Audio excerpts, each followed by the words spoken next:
To explain, I mean, some people argue that that Pseudomonas has an antagonistic effect to MRSA. But this was even before Pseudomonas took over. So. Yes, I presume, I don't know, to be honest.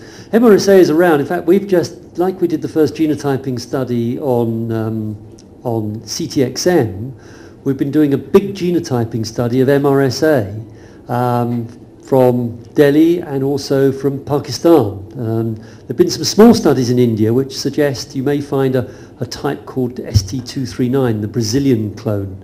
And sure enough, when we've now done a massive study in both countries, and interestingly, both countries are dominated, their MRSA is dominated by the Brazilian clone, actually.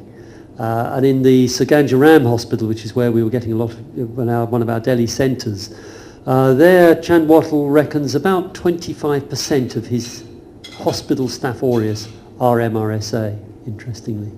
But I can't explain it. I mean, it's just, no, it's, it takes time for MRSA to get a hold, so maybe we have to be careful. A few years ago, MRSA was prevalent, about 7 or 8 years ago, but suddenly disappeared. That is what we are. Fantastic. Not that our infection, I don't know, infection control is improved so much, but ESBL is rampant. Yes. Something I would like to add here, yes, gram-negative had always been predominant, and we have to admit this is within our country.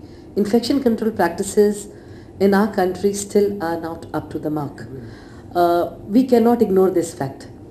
And MRSAs are there. Most of our still wounds are colonized by MRSAs, especially like Burns ward and all that. You get plenty of MRSAs there.